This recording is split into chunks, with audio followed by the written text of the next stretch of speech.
Bhagavate Vasudevaya.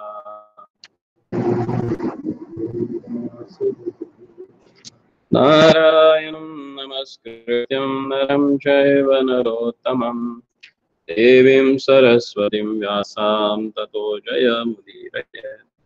Nashtabrayeshu avadreshu nityam bhagavata sevaya bhagavate uttama shloke bhaktirvadinaishtiki Krishnaya vasudevaya devaki nandanaya cha Nandagopakumaraya Govindaya Namo Namaha.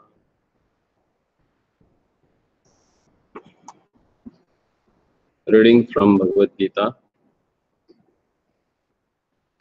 Chapter 2, text number 64.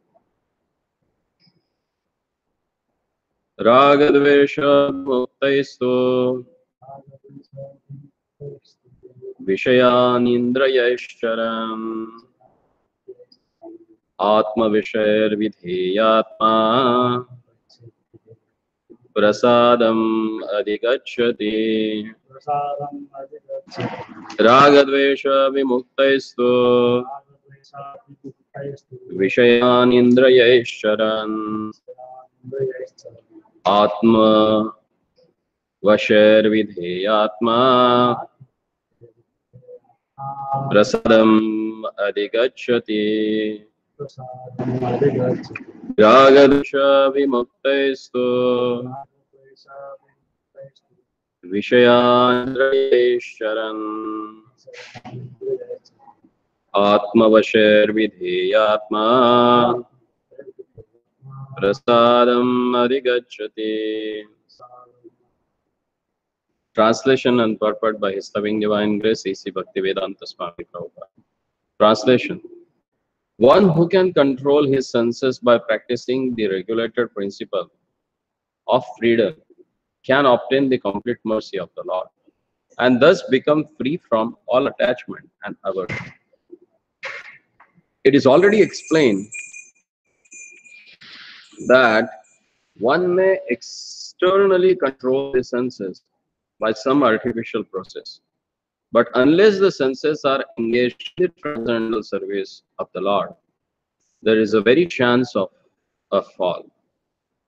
Although a person in full Krishna consciousness may apparently be on the sensual plane, because of his being Krishna conscious, he has not attachment to sensual activities. The Krishna conscious person is concerned only with the satisfaction of Krishna and nothing else. Therefore, he is a transcendental to the attachment. If Krishna wants, the devotee can do anything which is ordinarily undesirable. And if Krishna does not want, he shall not do that which he would have ordinarily done for his own satisfaction. Therefore, to act or not act is within his control, because he acts only under the direction of Krishna. This Krishna consciousness is the causeless mercy of the Lord, which the devotee can achieve in spite of his being attached to the sensual platform. Om Ajnanatimirandasya Jnananjana Shalakaya Chakshurunmilitam Yena Tasmai Shri Gurave Namaha. Sri Chaitanya Manobhishtam Sthapitam Yena Bhutale Swayam Rupa Kadamiyam Dadati Swapadantikam Vandeham Shri Guruho Shri Padkamalam Shri Guru Vaishnavanscha Shri Rupam Sagrajatam Sahagana Raghunatanvitam Tam Sajivam Sadvaitam Savadhutam Pajanasayam Krishna Chaitanya Devam Shri Radha Krishna Padan Sahagana Lalita Shri Vishakhanvitam Shra.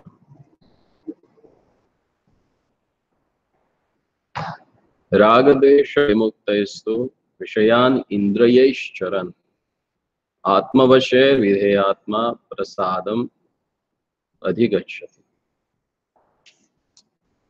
One who has controlled his senses, practicing the regulative principle of freedom, can obtain the complete mercy of Lord and thus become free from all attachments and aversions.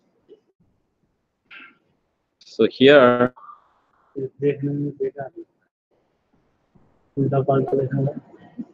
उसमें क्या दिया? But a person free from all attachment and aversion and able to control his sense of freedom can obtain the complete mercy of the Lord. Sense एक ही है, लेकिन तो एक ही बात देखने में काफी है।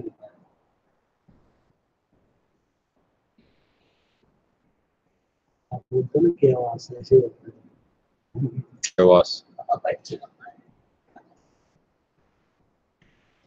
Atma Vashaihi, one who has control over of what? Indriyehi, who has control over the senses. How? By Videyatma, following the regulated principle. Prasadam adhigachati, he attains the mercy of Lord. So the whole Krishna conscious principle is depend upon the mercy of Lord, nothing else. This is in the first line of this purport that one can control, which is explained by Lord himself in the previous verses, that one can control his senses by the means of artificial process like a jnana and Ashtanga yoga. But unless and until they are properly engaged, because living entity being so active and part and parcel of the Lord, it's not possible for him to remain inactive. So for a time being, it may restrict the sensual pleasure or the activities on the sensual platform. But after some time, it may again indulge in same activities. So Prabhupada clearly says here that person whose senses are engaged into the transcendental service of the Lord, he is able to control his senses. And here he says that although the person in full Krishna conscious may apparently be on the sensual plane, because of his being Krishna conscious, he has not attachment to the sensual activities. The Krishna conscious person is concerned only with the satisfaction of Krishna and nothing else. That's what actually make totally different motivation behind performing activities for devotees. Because their goal is totally different from the goal of a materialistic person. And that helps them to control their senses. If Krishna wants, the devotee can do anything which is ordinarily undesirable, and if Krishna does not want, he shall not do that which he would have ordinarily done. So, how? What is that? Tumi to Thakur, ami tomara kukur, tomare chorane bas. Bhaktivinoda Thakur, in one of his songs, he says, "Oh my Lord, I'm like your dog." And dog very honestly follows the instruction given by the owner. So here we can understand that devotee generally performs all the activities as per the indication and instructions of the Lord. And as Prabhupada says in his that famous song, Markinya Kashthera Putali Jata Tatha Nachay, like a wooden doll, or what they call that, puppets. We are puppets in your hand. And the way you want to make us dance, please make us dance. So sometimes Krishna wants that his devotee should do some undesirable things. And that we have seen, like look at the life of Mahajanas like Bhishmacharya or Bhishmadev. What happened with him? He's considered as Mahajan, but he stood opposite to the Lord and he fought with him. It seems to be contradictory. Being a devotee, how he can shoot Krishna? But Krishna desired that he wanted to show that you may be whatever powers or abilities you may have, but if you are averse to Krishna's desire, then you are not going to sustain. And sometimes Lord wants to show that thing from his own devotees only. Because devotees can understand that either let him embrace me or kick me. He is my master. So they will not leave. But any other neophyte person, if that thing happens with him, he will never turn to Krishna. So sometimes Lord desires that devotee should do all such things. Then one more thing that we need to understand here, that Lord's mercy is attracted by the person who really want to make progress in Krishna consciousness. If he puts his sincere endeavor, by seeing that endeavor, sometimes Lord becomes merciful unto him and gives Krishna consciousness. But again, Prabhupada says that solely it depends upon Krishna, whether he wants to give it or not. Because he is Swarat. You may perform all the regulative principle, you may follow all the rules and regulations. If he does not want to give mercy, then no one can force him. And if nobody does anything also, if somebody does nothing, and God wants to show his mercy, he is free to do that. So here it is clearly mentioned that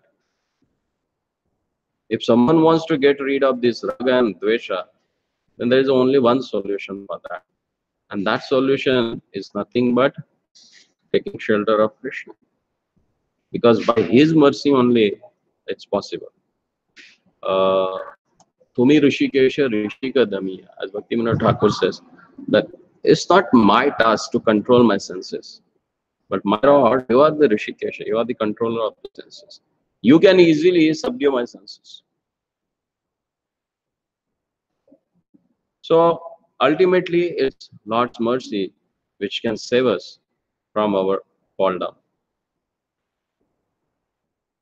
Let's go to the next verse. So saying Dvesha means detachment. Raga, Dvesha. Dvesha means detachment. Dvesha is not detachment. They are right translation. Dvesha is. Word meaning. So word means they are detachment. I'm just looking at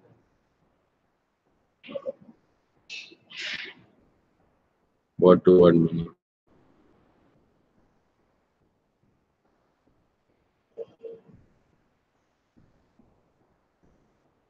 Raga means attachment. Dvesha means detachment.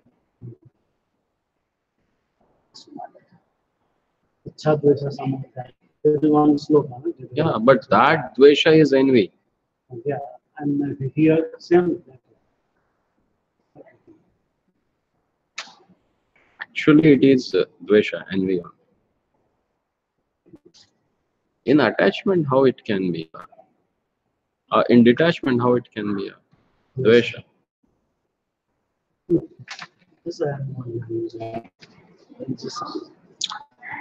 Prasade sarva dukkhanar hanir yasyopajayate prasanna chetaso yasho buddhir parivyatishkite.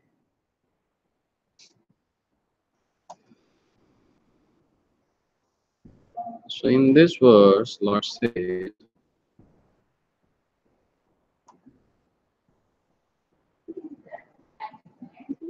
for one who is so situated in the divine consciousness, the threefold miseries of a material existence exist no longer. In such a happy state, one's intelligence soon becomes steady. If someone is free from the raga and dvesha, oh, acha, in that regard, attachment and detachment, hatred, asakti, hate.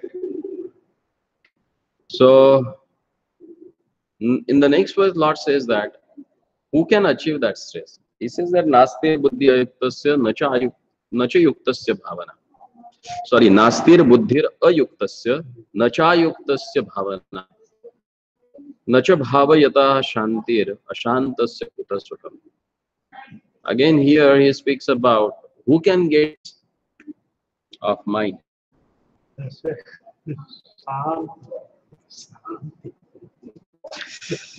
See, that's why in Bhagavatam it is clearly mentioned that in the age of a Kali, everyone's mind is upadrataha. It's not at peace. There's a chaos everywhere. Simply, you can understand that. Like, I'm giving you my own experience. When I go to Bombay, Mumbai, you just go and stand on the platform. Don't do anything. Your mind gets so much disturbed because everyone there is running, just chaos, nothing else. The whole environment of the parivesh is like that Yes. most of the activities they do out of frustration only. You don't do anything, you don't desire anything. Things come to you in such a way that you yourself get disturbed. Polluted. Huh? Polluted Polluted by so much. This raga and dvesha, so much, what they are inhale and exhale, and what is their consciousness, it mixed with the air and all polluted. We also I saw actually, I went to Goa once. That was like 20 years back. We went for book distribution there. And there was one matha by some Mayavadi sannyasi actually. And that time he had students. And they came and his car stopped, he got down, and everyone offered him obeisances. He gave us a nice accommodation stores for staying in his ashram. Then I saw that when he came, all the glasses of his car were down. It's a Mercedes Benz. And then I asked his driver, Swamiji never travels AC? Then he said, no, he never. Then I said, why? You have such a Benz car, why don't you? He says that he is very particular about that. Even nobody travels with him in his car, he is alone. I said, why? Because when the car gets closed with all the glasses, the same air circulates. If AC is on, that same air is circulating inside itself. So he says that the pranavayu of someone else who is sitting with him, that gets mixed up. And if he inhales that, that's not good for his sadhana. So they go into those settle. Actually, these Ashtanga Yoga people, they are very particular about this. Even if you go to Madhva Sampradayas, the sannyasis, they never mingle with anyone. There is, you see when they walk around also, there is always gap of some feet, like 4 feet around them, and then walk. Because if you do some sadhana, it gets influenced by other people. So you need to be very careful. Asat Sangat and what it means. with this, to put the flags, chanda, and our torans, and writing the name, writing the God's name and all this thing. And they thought that why I asked, they are saying just sarsana. This is doing this first, how to say that, watching the that mantras, air will be purified, and that purified air we are taking, that will be also purified. That's subtle thing. The mantra is everywhere mantra, and the mantra will be for just thoughts like here. Hmm. Same here we are in heaven. Their concept is like. So this is what works. The mantra, Jyotisha, and Guru, their instruction. They will work on you as much as faith you have in them. Otherwise, they will not work on you. So people, they do have faith in that potency. So it works with them. That's why you can see how nicely they can concentrate. Even small kids, that lamas, how they are able to sit for hours together and meditate. Because they really meant it, what they do. Actually, we are not that sincere. Even though we got such a wonderful chance, we got the treasure in our hand, but we don't have that much faith in the process itself. Just talking about the peace. Huh? Talking about the peace. Yeah. Where is the peace? Look at the thing.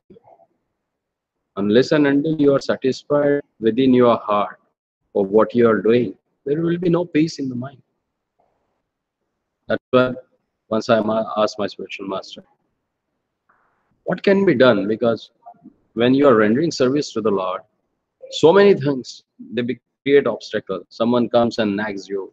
Someone comes and comments on your things. Someone comes and try to pull you down. Huh? How to work? Because it is too strenuous for the mind. Already I am having my 6 enemies inside. On top of that, the botheration for people. How I can cope up with that? Then he said just only one thing. Just put your heart in what you are doing. If your heart is involved in that activities, automatically you will not bother around. Then the example of Rupa Goswami is that shloka. Yavatinam yatha yunam. Like a mind of a young boy gets very easily attracted by the young girl.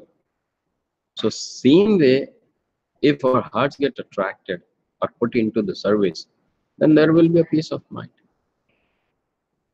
One who is not in a transcendental consciousness can have neither a controlled mind nor a steady intelligence, without which there is no possibility of a peace. And how can there be any happiness without peace? People now they are looking after happiness. They are doing so many things. But if your mind is not peaceful, where is the happiness then? Unless one is in Krishna consciousness, there is no possibility of a peace. So it is confirmed in the 5th chapter, text number 29, that when one understands that Krishna is the only enjoyer of the good results of sacrifice and penance, and that he is the proprietor of the universal manifestation, that he is the real friend of all living entities, then only can one have a real peace. Therefore, if one is not in a Krishna consciousness, there cannot be a final goal of the mind. Disturbance is due to want of an ultimate goal. And when one is certain that Krishna is the enjoyer, proprietor, and friend of everyone and everything, then one can, with a steady mind, bring about peace. Therefore, one who is engaged without a relationship with a Krishna is certainly always in distress and is without peace. However much one may make a show of peace and a spiritual advancement in a life, Krishna consciousness is a self-manifested peaceful condition which can be achieved only in relationship with a Krishna. No need to speak anything more on this particular topic because Prabhupada has such a wonderfully explained that. You won't need any other explanation for this. Because unless and until you really realize the glory of Krishna consciousness and its practice, it's not possible to attain that peace and happiness. So we'll stop here. We'll continue tomorrow. One thing that Smriti just he was saying also, I have one girl. I want to marry Krishna. I think that is my mind. Acha? It's in Mahabharata? Where it is? In Bhagavatam or Mahabharata somewhere. Bhagavatam I never read that. I heard that. I have a girl. It's like mine, the girl. I want to marry with you, Krishna. Just the same way. Yeah, that mine is like that. You got me. Yuvatinam yata